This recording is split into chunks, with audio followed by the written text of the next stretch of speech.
काठमाडौँबाट बसेर राजनीति गर्नेहरूले हामी काङ्ग्रेसीहरूलाई चितवनमा हुर्किन दिने भएनन् है। अरबको सम्पत्ति छ, पैसा दिएर लोभिने मान्छे होइन। बागी उठेकै ठिक छ। देखिस् काङ्ग्रेसले के गर्छ तिमीहरूलाई, दुर्घटना हुन्छ क्या यहाँनिर। प्रचण्डजीले डबल सन्धि गर्नुभएछ क्या। काङ्ग्रेसले त गर्नुभएको थियो, एमालेसँग पनि गर्नुभएछ। रेणु दाहाललाई जित्न चाहिँ फलामको चिउडा चपाएको सरी हुन्छ। प्रचण्डजीकै खुरापातको कारणले गर्दाखेरि छोरी हार्ने सम्भावना प्रबल रूपमा देखियो।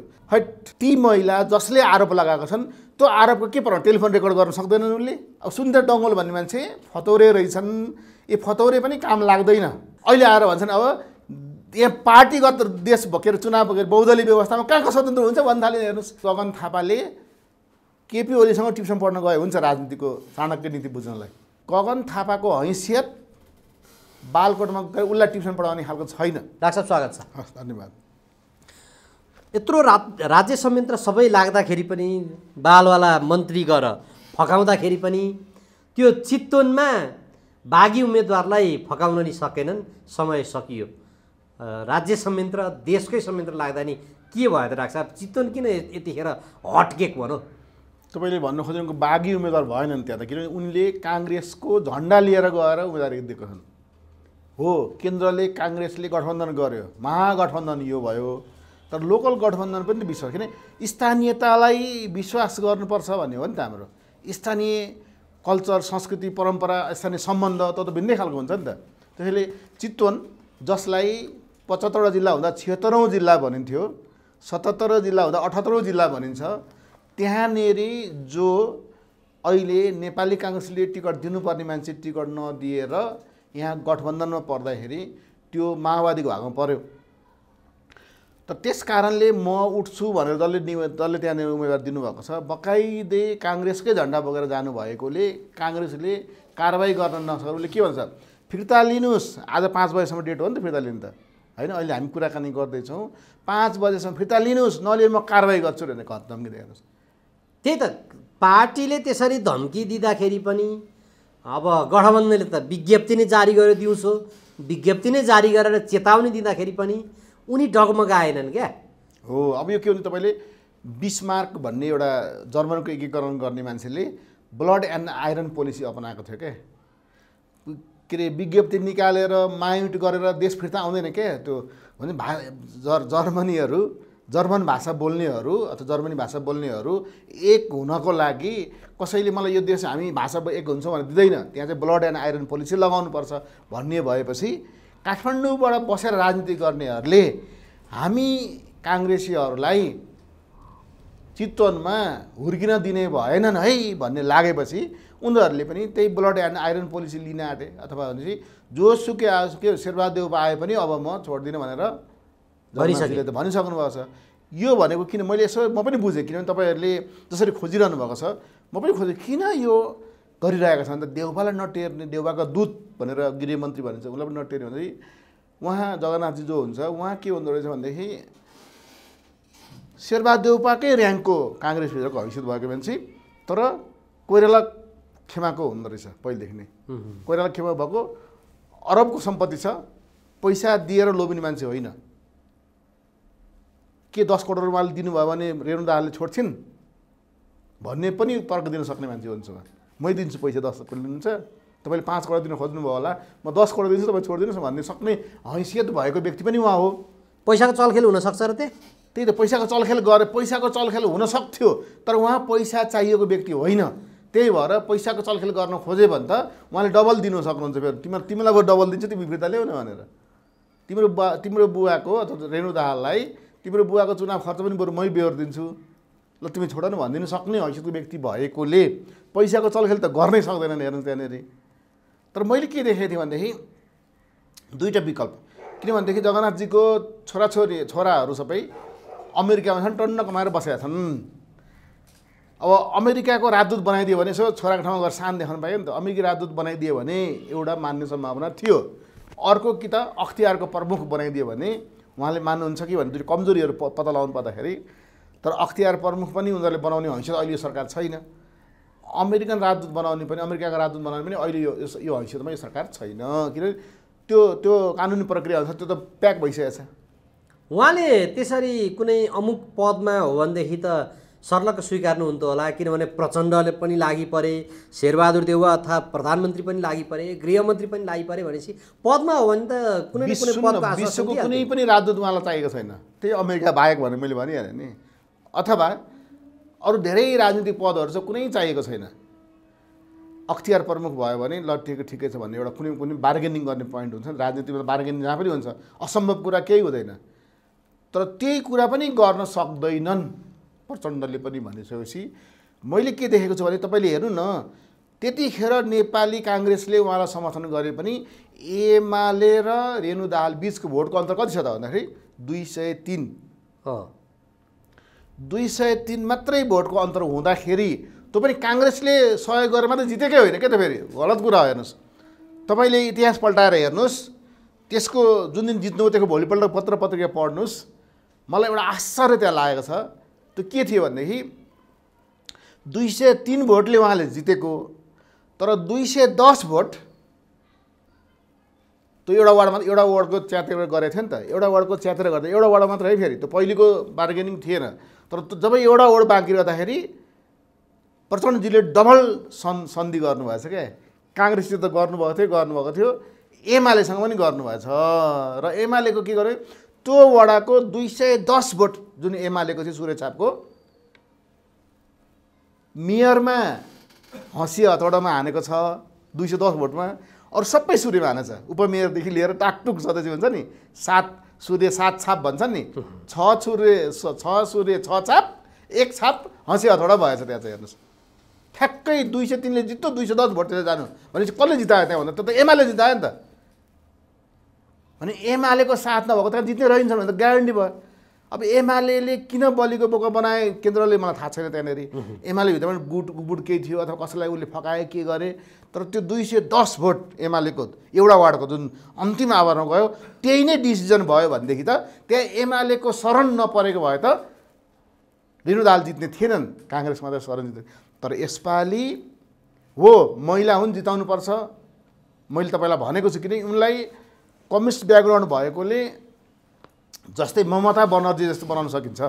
जस्तै ममता बनर्जी छन् नि त राजनीतिमा त्यति राम्रो, उनको पनि त्यो ब्याकग्राउन्ड उहाँलाई त्यहाँसम्म लान सकिन्थ्यो। कसलाई? रेणु दाहाललाई भविष्यको ममता बनर्जी जस्तै क्याटेगोरीमा पुर्याउन सकिन्थ्यो। तर दोस्रो पटक फेरि यहाँ चुनाव जित्यो। तर यहाँ के देख्यो भनेदेखि काङ्ग्रेसले नछोड्ने भएपछि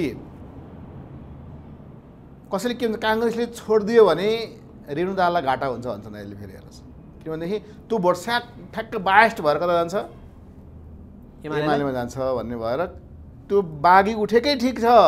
होइन भने सबै बायस्ड भएर उता जान्छ, बागीले कम्ती तान्छ नि भोट। अब त्यसो भए त चुनावी परिदृश्य के देख्नुहुन्छ त राख साहब यो भरतपुरको? हो त्यही भएर मैले त्यसको लास्टमा मैले के देखेको छु भनेदेखि, हुन त के भने स्कन्डल गर्न अथवा खुरापात गर्नलाई प्रचण्ड कम छैनन्। एकपल्ट मतपत्र च्यातिसकेपछि अहिले नयाँ टेक्नोलोजी छ, नयाँ कुरा आउला, केही न केही फेरि च्यात्छन्।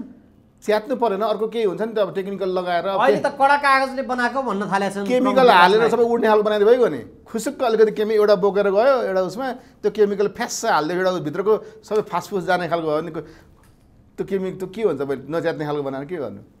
त्यस्तो केमिकल बदर होला नि त त्यसपछि त। त्यही त बदर फेरि चुनाव अस्ति पनि त्यही गर्दा च्यातेर बदर भएको त अन्त एउटा खालको। त्यही भएर त्यो टेक्निक त हुँदैन, अनेक गर्छन्, कुनमा कति हिसाब किताब गरेर बसेका हुन्छन्। त्यही भएर शेरबहादुर देउवाले हार्ने चुनाव लड्दैनन् प्रचण्डले भने हुन्। होइन प्रचण्ड त्यो त भनेको, तर प्रचण्डको छोरीको यसपालिको मैले हेरेको जित्नुपर्ने मान्छे भएर पनि, तर उनको प्रतिद्वन्द्वीमा जो छ नि विजय सुवेदी भन्ने व्यक्ति एमालेबाट उहाँ लगभग मिनी हामी के भन्छ मिनी गीता भन्दा जस्तै मिनी महात्मा गान्धीको स्टाइल के त्यो एरियामा भरतपुरभरि चितवनभरि उनलाई एउटा आदर्श पुरुषको रूपमा, सन्तको रूपमा, नेताको रूपमा, घुस नखाने, त्यो तडक भडक नगर्ने, सिम्पल वेशभूषामा बस्ने र कुनै पनि कार्यक्रममा खादा ओढ्न नमान्ने, खादा मलाई नलाइदिनुहोस् भन्ने क्या ओढाउनु खोज्दा पनि कुनै कार्यक्रममा खादा ओढेका छैनन्। सरल जीवन बिताएकोले उहाँसँग त फेरि मेरो अहिलेसम्म 20 वर्ष अगाडि मेरो एउटा ओल्ड सोसियल फोरमको बैठकमा मुम्बईमा हुँदाखेरि उहाँ र हामी सँगै गएका थियौँ। म त्यतिखेर सिराबाट गएको थिएँ, उहाँ चितवन जानुभएको थियो, विजय सुवेदीजी होइन। हजुर। अनि त्यहाँनिर गएर त्यो ओल्ड सोसल फोरममा बस्दाखेरि एउटै रुम पार्टनर भएर हामी बसेका थियौँ। त्यही भएर नामको कोलाबोरेसन भएर एउटै रुममा बस्यो होइन, त्यसरी होइन। हामी जाँदाखेरि नै एउटा ग्रुप बनाएर गयो। होटल पनि हामीले आफै खोजेर सस्तो होटल खोजेर गएको त्यतिखेर फेरि बसेको। अनि त्यो कहानी त्यो हेर्दाखेरि त्यत्रो नेता त्यो खर्च गर्ने, फाइफुइ गर्ने अथवा एकदम हुन्छ क्या, एकदम सिम्पल तरिकाको सबैसँग मिल्ने स्वभावको व्यक्ति भएकोले उहाँसँग रेणु दाहाललाई जित्न चाहिँ फलामको चिउडा चपाएको सरी हुन्छ। त्यही भएर योचोटि उहाँलाई उठाएको हो, देवी एमाले पछाडि ब्याक राखेको हो एमाले यसो उहाँको जुन साधकी छ, अथवा किन एमाले त वडाबाट मागेको छ नि त, सबै पार्टीले माग्छ नि त। वडाबाट माग्दाखेरि देवी ग्यावालीले त भूमि आयोगमा राखिदिए हो नि त, सबै अफसरहरूमा राखिदिएको छ। उहाँलाई के गर्यो भनेदेखि यसपालि त्यहाँ जित्न सक्ने को त भनेर खोज्दाखेरि त्यो आदर्श भएकोले अरू पार्टीको मान्छेहरू पनि उहाँसँग नजिक छन् क्या। फेरि जस्तै म त एमालेको समर्थक त होइन नि त, तर उहाँको राम्रो कुरा त मैले अहिले प्रशंसा गरेँ नि त।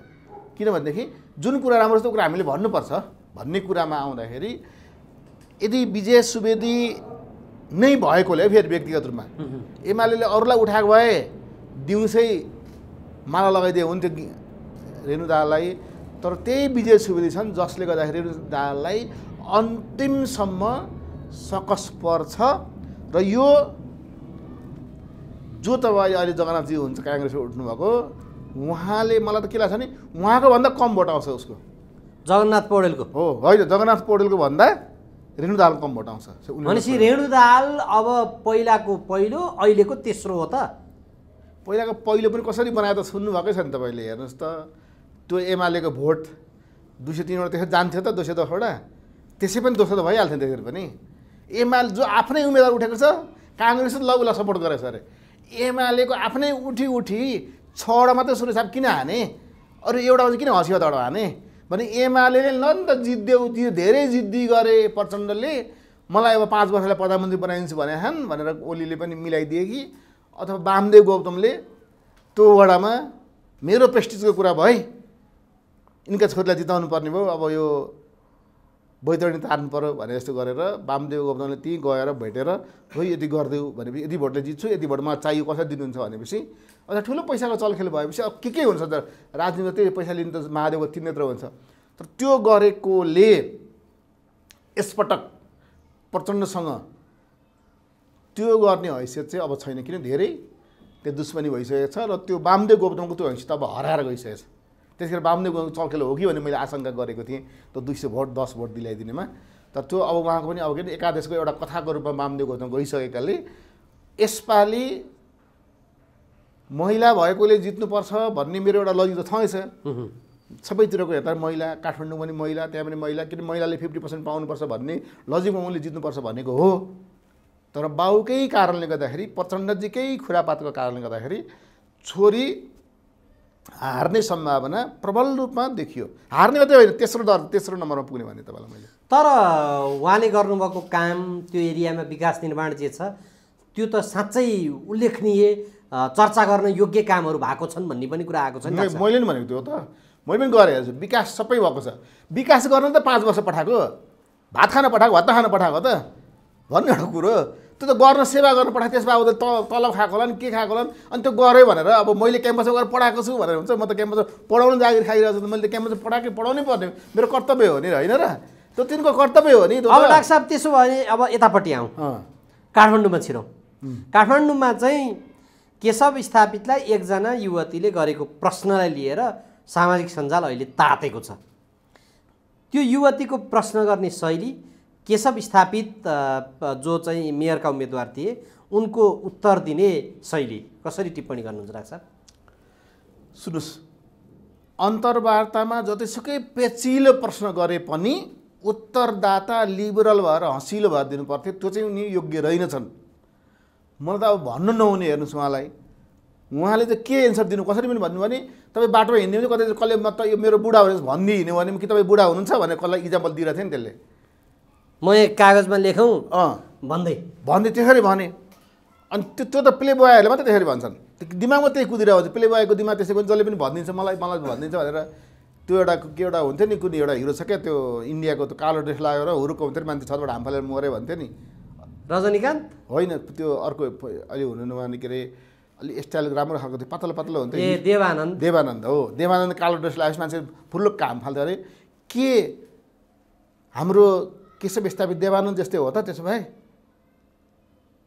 कसैले लेखेर यस्तो भने त्यो भनाइले देख्दा एउटा प्ले बयको जस्तो एन्सर आयो क्या, त्यो चाहिँ प्ले बयको जस्तो एन्सर त दिनु हुँदैन नि उहाँलाई त। त्यसले गर्दा उहाँले के अरे मिटुमा उहाँ आरोपित भएकै हो, होइन त भन्नु त, मिटुमा त उहाँ आरोपित भएकै हो, तर त्यो आरोपलाई उहाँले के गर्नु पर्थ्यो भनेदेखि प्रमाण ल्याउनुहोस्, अथवा मैले ममाथि कसैले मेरो भनाइलाई कसैले नराम्रो रूपमा हेरेको भए त्यसमा म माफी चाहन्छु, भइहाल्छ नि। आजकल त के छ नि, माफी माग्यो भने ठुलो हुन्छ क्या। हजुर, माफी माग्दा ठुलो हुनुपर्नेमा कड्केर बोले अनुहार कस्तो भयो अरे, ओठ चाहिँ यस्तो भयो थुतुनु भनेर हेर्नुहोस् त। युआर नाइस लेडी, तर थुतुनु भएन। थुतुनु भएन भनेपछि त्यो शब्द चाहिँ के भने शब्द चयनले गर्दाखेरि किनभनेदेखि उनी कसरी मेयर भएछन् र कसरी सहेछन् क्या यहाँको लेडिजहरूले, काठमाडौँको लेडिजहरूले भन्दा मलाई त अचम्म लाग्यो चाहिँ एउटा कति सहायका रहेछन् भन्ने कुरा त त्यसबाट देख्यो। अहिले त्यो त मिडियामा आयो, लाइभ भयो, देखियो। त्यसो त घटना कति भयो होला नि त्यसो भए कार्यालयमा भने मैले परिकल्पना गरेपछि हैट फेरि पनि मेयर भयो भने फेरि त्यस्तै दुर्घटनाहरू होला, महिलाहरू सुरक्षित हुन पनि उनीसँग भेटघाट विकासको कुरा माग्न नजालान् भन्ने डरले अब चाहिँ। तर डाक्टर साहब जस्तो 2054 सालको कुरालाई अब अहिले 79 सालमा यति वर्षपछि जब उम्मेदवार त्यस पछाडि मिटु भनेर केपी शर्मा ओलीले प्रश्न पनि उठाएका छन्, त्यति बेला उठेका प्रश्नहरू त्यति बेलै कानुनी रूपमा के हो त्यो नसल्टाएर जब उम्मेदवार भइसके पछाडि लिएर आउनुपर्ने हो र? अनि उम्मेदवार भएकै बेलामा त कुरा आउँछ त, बहस कतिखेर हुन्छ जब मान्छेको भ्यालु हुन्छ नि, त्यसबाट त्यसको बहस हुन थाल्छ। उसको भ्यालु खैनी माडेर चोकमा हिँड्ने, रत्न पार्कमा हिँड्ने खालको भ्यालु भइदिएको भए त कसले कुरा उठाउँछ त, यो यस्तै हो भन्ने भन्छ। तर उनले अब मेयर जस्तो ठुलो पदमा पुग्नापछि उनका पोजिटिभ कुरा, जस्तै मैले भन्छु नि त्यो 3 के अरे माइती घर मण्डला बनाइदिएको त उसैले हो नि त आखिरीमा, त्यसको लागि उनलाई धन्यवाद दिनुपर्छ नि त भन्दैछु त। तर एउटा राम्रो काम गरे भन्दैमा त्यसको ब्याज सधैँ खाइरहने त फेरि भन्ने कुरा आउँछ क्या। यहाँ प्रश्न ब्याज खानीमा रहेन डाक्टर साहब। प्रश्न कहाँ रह्यो भने सम्बन्धित व्यक्तिले यदि साँच्चै यौन दुराचार गरेको हो भने त्यो त कानुनी रूपमा अक्षम्य अपराधिक काम भयो। त्यो अपराधिक काममा त सम्बन्धित व्यक्ति दण्डित हुनु पर्यो, तर त्यो गरेको हो होइन, प्रमाणित छैन, अरूले आरोप लगाए हुन्छ त भन्ने कुरा हो भने त पहिल्यै त्यो छानबिन गरेर पहिल्यै कानुन कठघरामा उभ्याउनु पर्छ नि त। नेपालको कानुन नै यस्तो फितलो छ, यस्तो कमजोर छ। ती महिला जसले आरोप लगाएका छन् त्यो आरोपको के पर्छ, टेलिफोन रेकर्ड गर्न सक्दैनन् उनले? टेलिफोन रेकर्ड गर्दाखेरि प्राविधिक पनि उसो थिएन। अब रेकर्ड नभइसक्यो परमान्त उसले भनेको गर्दा हुँदैन, सुनिदिने मान्छे कोही हुनु पऱ्यो। टेलिफोनमा गरेको कुरा अर्को सुनिदिन्छ, उसले टेलिफोनमा गरेर प्रस्ताव राखेको भनेको छ नि त, होइन? अनि त्यो प्रस्ताव राखेको कुरा त के प्रमाण हुन्छ? प्रमाण ल्यायो भने चाहिँ उसँग प्रमाण हुँदैन। अब त्यसो भएकोले त्यो सबभन्दा ठुलो प्रमाण त के भने अब उसले त फेरि कि त्यही भएर त उसले त्यो सबभन्दा ठुलो प्रमाण त्यही महिलाले आफूलाई बेइज्जत हुँदाहुँदै पनि उसले स्वीकार गरिन्, त ठुलो कुरा हो कि मलाई यस्तो गरौँ भनेर भन्नु नै ठुलो कुरा हो नि त। महिला नै आफै गवाही त भयो नि त जो पीडित छ उसले। तर यहाँ के भन्छन्, कसैले लेखेर तपाईँलाई मेरो बुढो यो भनिदियो भने तपाईँ मान्नुहुन्छ भनेर पो इक्जाम्पल दिन थाले।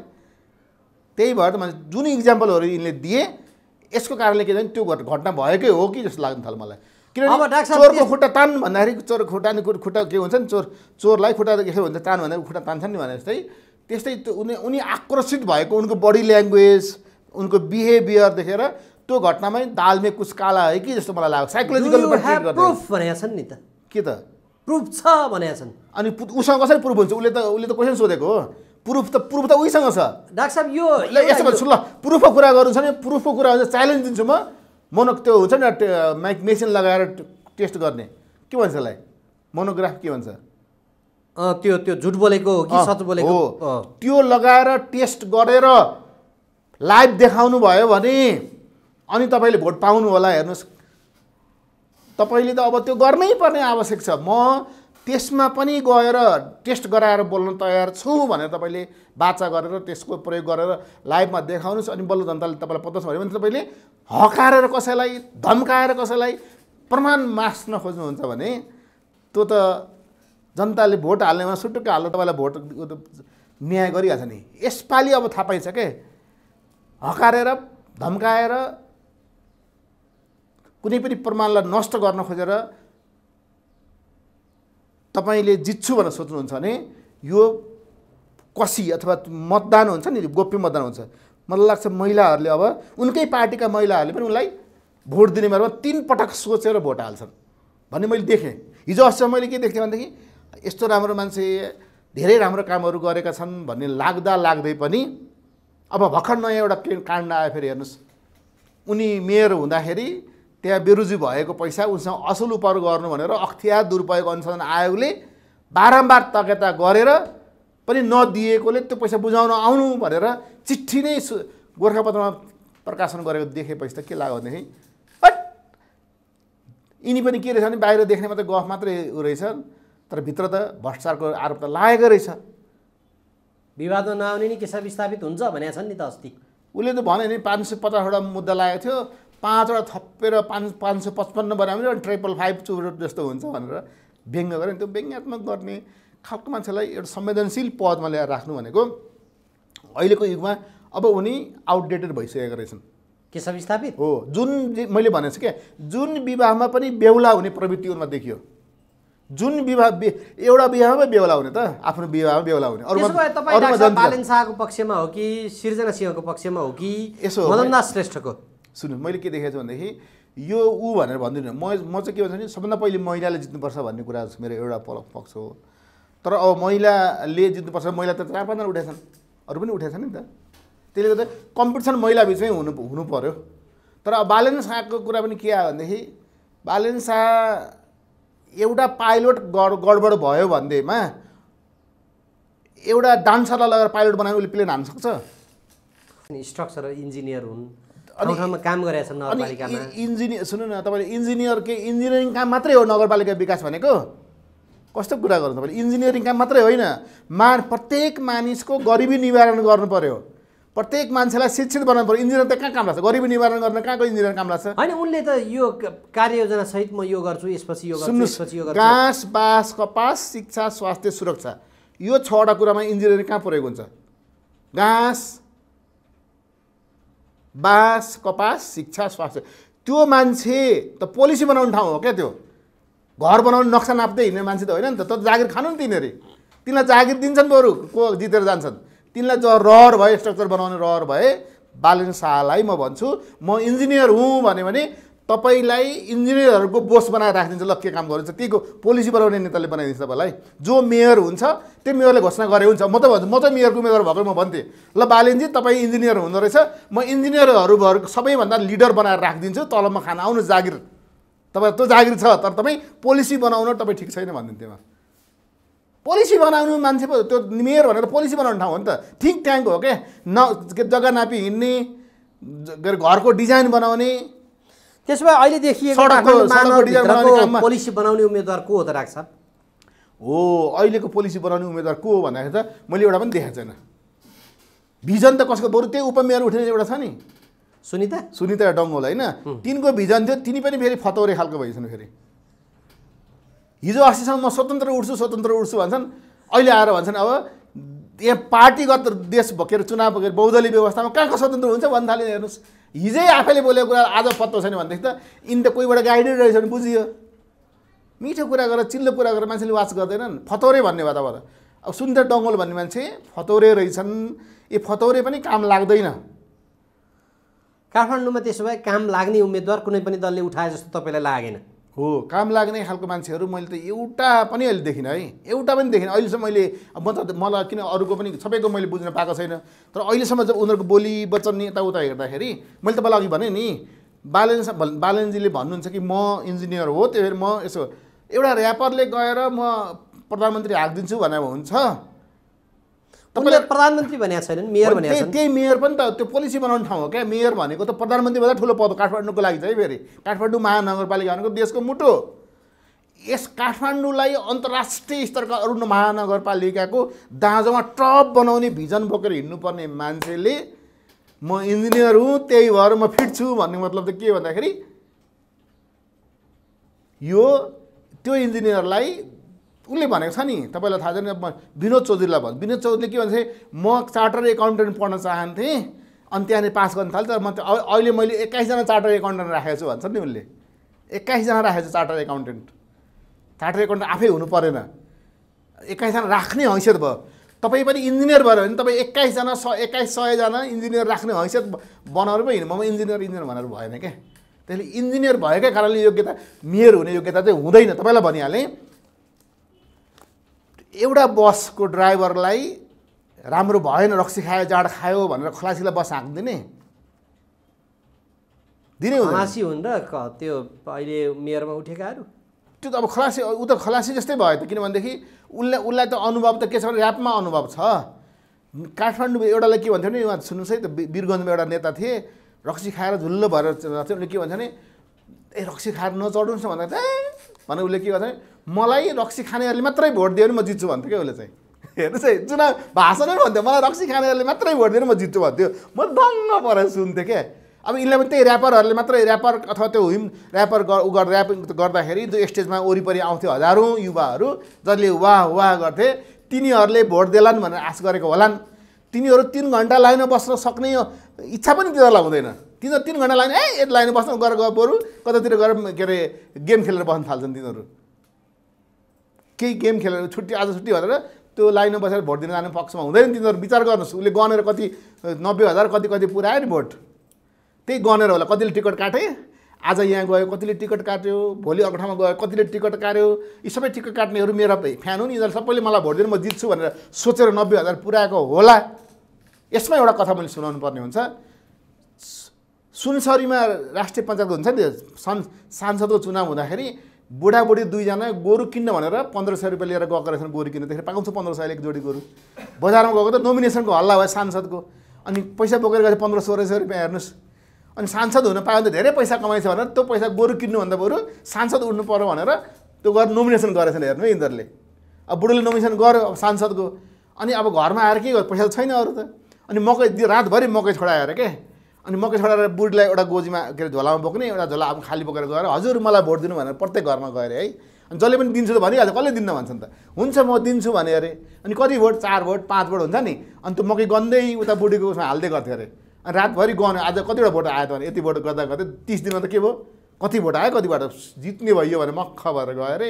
भोटिङ पनि भयो, भोट पनि दिए, लास्टमा डिसिजन गरेर आउँछ भोट त 2 भोट मात्रै आएको थियो क्या, त्यो बुढाबुढी मात्रै। बालेन्जीको नि त्यो 90,000 भनेको त्यसमा ठ्याक्कै आधा गर्नुभयो भने पाउनुहुन्न। त्यसमा 35% यति हुन्छ, तर 90,000 को 35 कति हो, त्योभन्दा बढी मार्क हुनेवाला छैन। उहाँले चाहिँ 90,835 मतले जित्छु भनेर म चाहिँ ड्याम्मै भनिदिइसक्नु। लास्टको चाहिँ ठिक छ नि 35 भने 35% मात्रै हुन्छ भनेको मैले त्यो एउटा लास्टमा चाहिँ ठिक गर्नुभएको छ।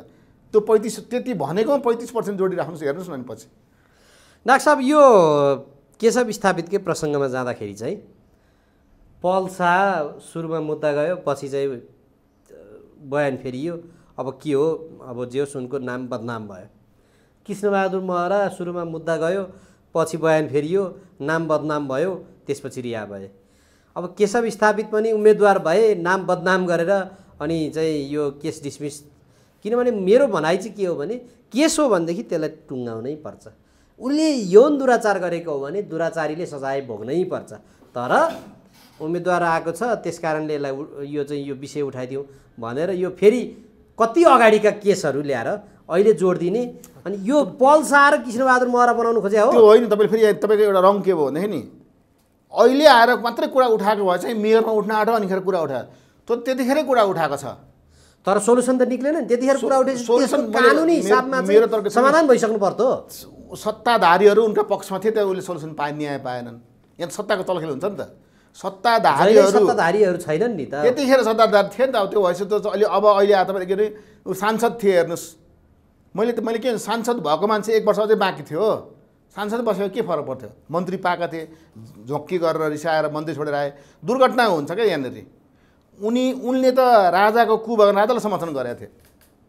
राजाले कु गर्दा उनले राजाको समर्थन गरेको हेर्नु सोध्नुहोस् त। राजा ज्ञानेन्द्रलाई समर्थनको पक्षमा किन उनले लागे, वाइ? यसको एन्सर छ उनीसँग। 3 करोडको भ्रष्टाचारको कुराको उनको एन्सर छ। धेरै कुराको एन्सर भएको छ। मिटु त एउटा के भने थप एक्स्ट्रा मात्रै कुरा हो, त्यो पनि संवेदन सामाजिक कुरा हो। मैले अस्ति पनि कुरा उठाएको थिएँ। त्यो महिला राष्ट्रपतिको सेतो साडीमा रङ लगाउने हेर्नुहोस् त, हिन्दू धर्मको एउटा प्रतीकमाथि प्रहार गर्ने यी व्यक्ति, मेरो श्रीमती क्रिस्चियन हो भनेर भनिसके यिनले। उनको श्रीमती के भन्छ त व्यक्तिगत रूपमा क्रिस्चियन धर्म मान्न पाइन्छ, तर क्रिस्चियनहरूले मलाई भोट दिन्छन् भनेर मेरो श्रीमती क्रिस्चियन हो भनेको हो कि? त्यसले गर्दा के देखिन्छ भनेदेखि, होइन, मैले उठाउन खोजेको प्रश्न चाहिँ कहाँनिर हो भने डाक्टर साहब, अगाडिका घटनाक्रमले पछाडि भोलि त तपाईँसँगलाई पनि त यो प्रश्न खडा हुने भयो। कहीँ कतै तपाईँले चाहिँ अब भनौँ न टियुमा चाहिँ अध्यापन गराउँदा अथवा चाहिँ बसमा सँगै यात्रा गर्दा केही चाहिँ नि अब भनौँ न कुनै गलत नियत नराख्दै कुनै काम भयो भनेदेखि त केही भयो भने टेक्स्ट लेखियो भने आँखा जुदो भने पनि तपाईँमाथि नि प्रश्न उठ्ने अवस्थाहरू आयो क्या। तपाईँले हो त्यसबाट त उहाँ त अलिक सादगी भएर बच्नु पऱ्यो नि त। एउटा तपाईँले हेर्नुभयो भने अमेरिकाको राष्ट्रपति विल क्लिन्टन के जुन थियो नि, बिल क्लिन्टन हो, उसको पनि के थियो भने उसको पनि केस भएको हो नि त, हो होइन? त्यो केस भएकोले राजीनामा दिनुपर्ने स्थिति भएको थियो, होइन? उसले माफी मागेदेखि कति मुद्दा चल्यो। त्यसैले गर्दा के हुन्छ भने अलिकति नेपालको सन्दर्भमा मैले हेरेँ भनेदेखि के देखिन्छ भनेदेखि यी नेताहरू अलिकति छाडै हुन खोज्दो रहेछन्, अलिक सहेको। महिलाहरूले नो नभन्ने भएकोले है, नो भन्नलाई अलिकति हिचकिचाउँछ। नो जब उनीहरू नो भन्छन् नि 90% समस्या समाधान भएर जान्छ, तर बाध्यता हुन्छ कि त्यो अब यसको अलि दबाब हुँदैन नि। तर उनको जुन एन्सर आयो, बडी ल्याङ्ग्वेज आयो, जुन किसिमले उनले व्याख्या गरे, त्यसले गर्दाखेरि चाहिँ अब मलाई के लाग्यो भने अब उनको एउटा मात्रै उनी निर्दोष हुन् भन्ने कुराको निर्कुल गर्ने एउटा मात्रै छ, त्यो पोलिग्राफ टेस्ट गराउनुपर्छ उनले, होइन भनेदेखि उनी चुनाव हार्छन्। डाक्टर साहब, हामीलाई त कोही कसैको पक्ष लिनु पनि छैन। म अब अर्को प्रसङ्गमा जान्छु। गगन थापा र केपी शर्मा ओली बीच देखिएको यो बोलीचालीको द्वन्द्व, गगन थापा केपी शर्मा ओलीलाई ट्युसन पढाउँछु भन्छन्, अनि केपी शर्मा ओली चिट चोर्नी, हाम्रो घोषणापत्रको चिट चोर्नी त्यसले भन्छन्। के हो कुरा डाक्टर साहब, यो कसरी हेरिराख्नु भएको छ? यस्तो के भने चिट चोरेको भन्नु चाहिँ उनले गलत आरोप लगाएको, किनभनेदेखि घोषणापत्र त प्रेसमा गएर आउन 1 दिन 2 दिन लाग्छ। उनले घोषणापत्र कहिले जारी गरेको थिए? के अरे एमाले घोषणापत्र जारी गरेको भोलिपल्ट जारी गरेको होइन त काङ्ग्रेसले। उनीहरूले घोषणापत्र तयार गरेर रात दिन बिचरा काठमाडौँ भ्यालीभन्दा बाहिर गएर एउटा होटलमा बसेर रात दिन गएर खटै गरेर तयार पारेको छ। एमाले के निकाल्नु थाहा छैन, मतलब छैन नि त। अनि उसले चाहिँ के भन्छ भनेदेखि हामीलाई चिट चोरो भने आरोप लगाइदिन्छन्। हेर्नु, अब चिट चोरेकोमा आरोप लगाउँदा ठिकै हो, नचोरेको आरोप लगाउँदा के हुन्छ? मान्छे रिस उठ्छ नि त। त्यही भएर ट्युसन पढाउँछु हो, अनि त्यो रिसको आवेगमा त्यो पनि एन्सर आउँछ नि त। रिसको आवेगमा त्यो रिसको आवेगमा प्रलाप हो रे क्या काङ्ग्रेसको घोषणापत्र। केपी शर्मा ओलीले भनेको पागल भन्नु उहाँले, होइन? हो, पागलहरूको प्रलाप। त्यही त। अब त्यसमा चाहिँ मैले के भने त्यो शब्द पागल भन्ने शब्दले आफैतिर त्यो आयो क्या छिटा उहाँलाई। यसरी पागल भन्दाखेरि चाडा अम्लोले आफैतिर देखाउँछ नि त। त्यस्तो गर्दा यसो एउटा मात्रै अरूता गयो, अरू सबै आफैतिर आयो। त्यसैले त्यो चाहिँ शब्द पागल भन्ने शब्दले उहाँले त्यो राम्रो गर्नु भएन। त्यसैको पागल चिट चोर्ने यही केही शब्दहरूको कारणले गर्दाखेरि गगन थापाले, तर गगन थापाले पनि त म ट्युसनै पढाइदिन्छु बालकोटमै आएर भन्नु पनि हुँदैन थियो। गगन थापाको हैसियत बालकोटमा गएर उसलाई ट्युसन पढाउने खालको छैन। बरु म उनलाई बा भन्नेहरूलाई ट्युसन पढाउँछु भनेर भनेको भए हुन्थ्यो। तर अहिले पनि म के भन्छु भने गगन थापाले केपी ओलीसँग ट्युसन पढ्न गए हुन्छ राजनीतिको चाणक्य नीति बुझ्नलाई। त्यसरी केपी ओलीलाई ट्युसन पढाइदिन्छु भन्ने मतलब के भने यो टिना हिरो भन्छ क्या हाम्रो तराईतिर। टिना केही थाहा हुँदैन अनि बकबक गरी हिँड्छन् नि, अनि ओभर बोलेको ओजे भन्छ क्या, ओभर जान्ने ओजे भन्छ। भनेपछि गगन थापा पनि ओजे भएका। त्यो मामलामा ट्युसन पढाइदिन्छु भनेपछि उनको एउटा विशेषता थपियो। अब उनी ओजे भयो भन्ने अलिक मान्छेहरूले बुझ्ने भयो, त्यति नै कुरा। डाक्टर साहब, अब यो अर्को एउटा प्रसङ्ग छ, जस्तो यो विप्लवको नेकपा चाहिँ फुट्यो यो चुनावको मुखमा। बाहिर अब अलि अगाडि उनीहरू चुनावमा जानलाई प्रयास गर्दै थिए, चुनावै सार्ने कि भन्ने पनि कुराहरू आएको थियो। अहिले चुनावमा प्रत्यक्ष रूपमा सहभागी नभए पनि गोप्य रूपमा भित्र कार्यकर्ताहरू सल्बलाइरहेका चाहिँ नि देखिन्छ। यसलाई चाहिँ कसरी हेर्नुहुन्छ? सब पैसा खेल हो। त्यो विवाद हुन्छ भने पैसाको कारणले हुन्छ। हेर्नुहोस्, त्यस पछाडि कोही स्वतन्त्र हाम्रो जितिसक्यो भने पनि आइरहने न्युज केही ठाउँमा स्वतन्त्र उठेर विप्लवसम्मको जितिसक्यो भयो। विप्लवसम्मको सङ्गठन छ फेरि हेर्नु, म रोल्पा गएको छुइनँ कि होइन, मुगु पहाडी जिल्लामा धेरै गएको छु नि त। सबै जिल्लामा विप्लवसम्मको सङ्गठन छ। त्यो सङ्गठनको रापतापलाई जोगाउनको लागि काहीँ न काहीँ युज गर्नु पऱ्यो नि त। आखिर भोटमा त भोट हाल्न गइहाल्छन् काहीँ न काहीँ तिनीहरू। अनि त्यो तिनीहरूलाई भोट हाल्न लगाएर कुनै ठाउँमा उनीहरूलाई संरक्षित गरेर राखिरहनु पर्ने रणनीतिमा जानुपर्ने विप्लवसम्मको मान्छेहरू। तर त्यो नगरेर उनीहरूले एकदम घाटा गरिरहेछन्। किन अब त तिनीहरूले चुनावमा किन अर्को विकल्प यहाँ छैन। अब यहाँ अब फेरि सशस्त्र आन्दोलन गरेर म माओवाद ल्याउँछु साम्यवाद ल्याउँछु भनेर जसले कल्पना गर्छ त्यो त मूर्खता मात्रै हो, कल्पना मात्रै आधारित हुन्छ। व्यवहारिकतामा के हुन्छ भने चुनावमा जानैपर्छ मान्छेहरूले। मैले भन्न खोजेको नि विप्लव समूहका मान्छे कार्यकर्ताहरू पनि विकास गर्नको लागि चाहना भएकै मान्छेहरू मैले भेटेको छु। फेरि कोही पनि घुस खान लुट्नको लागि भन्यो भने जति मान्छे म भेट्छु कुराकानी गर्छु त्यहाँभित्रको मान्छेहरूको पनि लजिक छ, देशप्रति ममता छ, होइन केही गरौँ भन्ने भावना छ। तर त्यसलाई माइनस गरेर यिनीहरू ठिक छैन भनेर हामी मात्रै गर्न जान्ने हो भनेर जानु भने त उनीहरूलाई फेरि माइनस, उनीहरू त फेरि विद्रोही हुन्छन्। सबैलाई मूलधारमा ल्याएर अगाडि बढ्ने मामलामा केपी ओलीलाई धन्यवाद दिनुपर्छ। उनले मूलधारमा ल्याउने प्रयास गरे, सीके राउतलाई पनि मूलधारमा ल्याउने प्रयास गरे, विप्लवलाई पनि मूलधारमा ल्याउने प्रयास गरे। मूलधारमा आउँ सँगैसँग रमाएर विकास गरौँ समृद्धि गरौँ भने त केपी ओलीले भनेकै हो त। तर अब त्यहाँ उनीहरूको पार्टीभित्रको झगडामा त केपी ओली पस्ने कुरा आएन अथवा अरू पार्टी पस्ने कुरा आएन। ठिकै छ राज साहब, त्यतापट्टि नजाउँ। अब अन्तिममा पनि आइपुग्यौँ हामी। अघि राज साहबले के भन्नुभयो भने अब चितवनमा तेस्रो स्थानमा पुग्न सक्छ है माओवादी भन्ने खालको कुराहरू गर्नुभयो। यदि त्यस्तो भयो भने यो गठबन्धन आगामी दिनमा अगाडि बढ्न सक्छ राज साहब? हो, अब के नै उनी तेस्रो स्थानमा पुग्ने स्थिति भयो भने रातारात संसदीय निर्वाचनमा चाहिँ के हुन्छ भनेदेखि अब हामी सक्ने भएन भनेर जुन किसिमले अहिले थाहा छ माओवादीको दोस्रो पुस्ताका नेताहरू अनुशासित भएर चुनावसँगको लागि चुप लाएर बसेका मात्रै छन्। त्यहाँ फेरि छ एमसीको काण्डले गर्दाखेरि चुनावसँग जो नबोल्ने भनेर बसेका दोस्रो पुस्ताका नेताहरू चुनाव पछाडि प्रचण्डसँग पाखुरा सुर्किनेवाला छन्। तिनीहरूले पाखुरा मात्रै सुर्किँदैनन्, अब धारे हात लगाउँछन्, देखिस् काङ्ग्रेसले के गर्यो तिमीहरूलाई भनेर। त्यस पछाडि अब मिल्नुको विकल्प छैन भनेर एमाले र माओवादीको मिल्ने सुवर्ण अवसर स्थानीय चुनाव पछाडि प्राप्त हुन्छ। त्यसलाई कति क्याच गर्ने भन्ने कुरा अब चाइनाको रिलेसन, अब केपी ओलीले पनि एक कदम ब्याक भएर त्यसलाई अङ्कमाल गरेर लिएर हिँड्नुभयो भने देशमा फेरि स्थानीय चुनाव पछाडिको संसदीय चुनावमा फेरि रघु पन्तले त भनेकै छन् त्यसपछि वामपन्थीहरू बिच एकता हुन सक्छ भनेर। उसले पनि भनेको थियो त्यो सम्भावना छ। त्यसले गर्दाखेरि यो यसपालि त के भने स्थानीय चुनावले राजनीति त्यति महत्त्व राख्दैन। हेर्नुहोस्, यसले विकास मात्रै महत्त्व राख्छ। तर संसदीय चुनाव महत्त्व नराख्ने भएदेखि त यत्रो राज्य संयन्त्रको ध्यान एउटा मेयरको लागि पैसा कमाइ होइन, त्यो त यस्तो हो। त्यो त संयन्त्रको ध्यान के भनेदेखि त्यहाँनेरि उसको व्यक्तिगत इच्छा पुरा गरिदिएको मात्रै हो। प्रचण्डको व्यक्तिगत इच्छा पुरा गरिदिनेको कारणले मात्रै हो।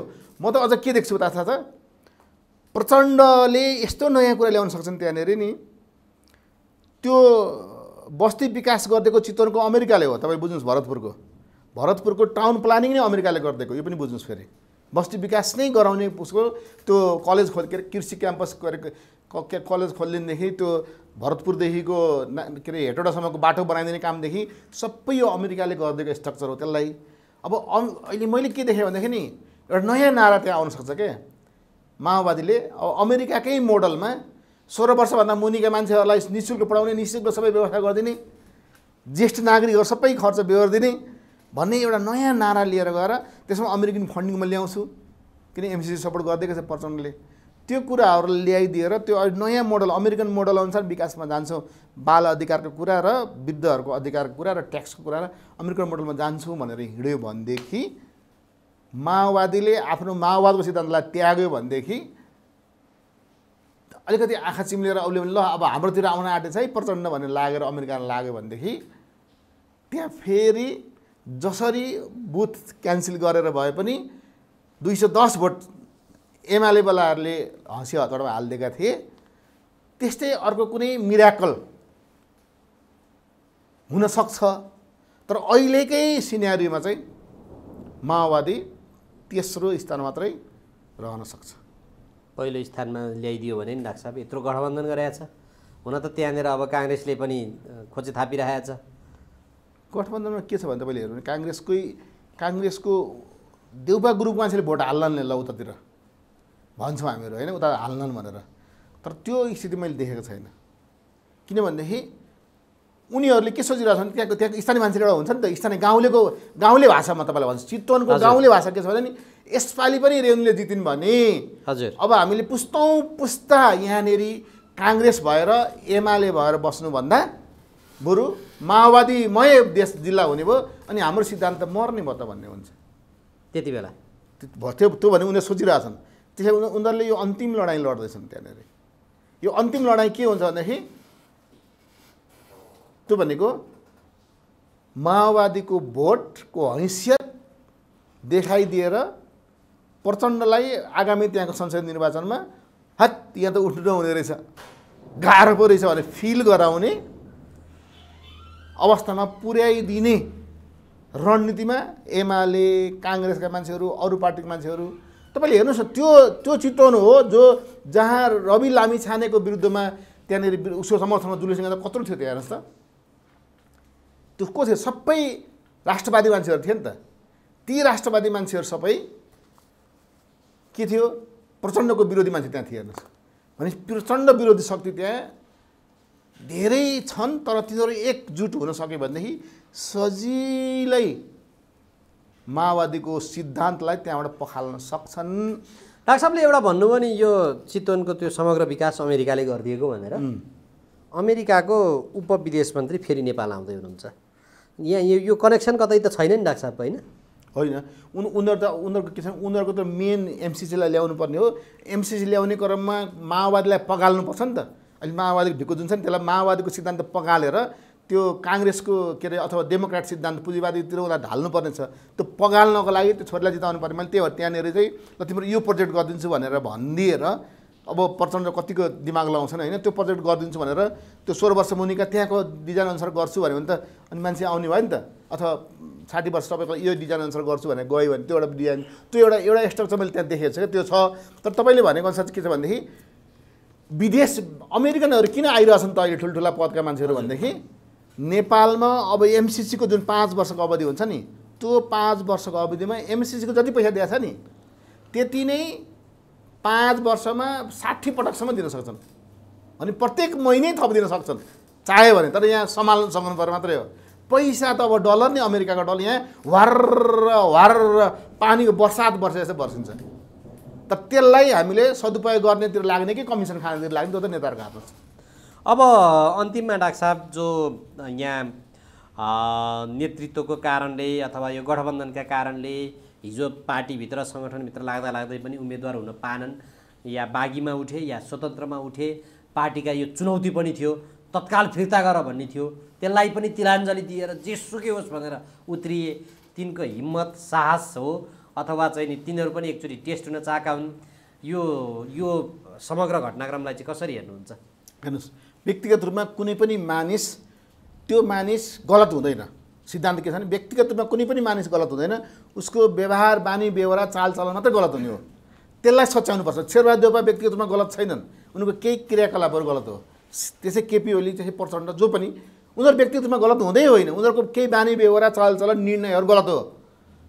हामीले समग्र रूपमा जनताले के गर्ने भोट हाल्ने बेलामा त्यो व्यवहार चालचलनहरू निर्णयहरू गलत गर्नेहरूलाई सबक सिकाउनु पर्छ। त्यसैले त्यो बागी हुन् चाहे त्यो कुनै पार्टीबाट उठेको हुन्, आखिर तिनीहरू मानव हुन्, तिनीहरूको मन पनि त देशभक्ति छ, देशमा पनि विकास गरौँ भन्ने छ। सबैलाई लाग्छ कि देशकोमा विकास होस्, म सम्मानित हुँ। त्यसैले कोही मानिस गलत छैनन्। म त के भन्छु, चुनाव नै स्थानीय चुनाव स्वतन्त्र उम्मेदवारबाट हुनुपर्छ, पार्टीको चुनाव हुनु हुँदैन भन्ने मान्छेलाई बागी उठेमा त धन्यवाद दिन्छु म त। किन स्वतन्त्र त उठे कम्तीमा, किन मेरो सिद्धान्त नै के छ भने स्थानीय चुनाव स्वतन्त्र रूपमा हुनुपर्छ भन्ने हो। अब त्यो कारणले गर्दाखेरि यो बागी भयो भनेर त्यो गलत गरौँ भन्ने कुरो चाहिँ छैन। हुन्छ डाक्टर साहब, यो विचार र समयका लागि म यहाँलाई धन्यवाद र आभार व्यक्त गर्छु। हस् त, धन्यवाद।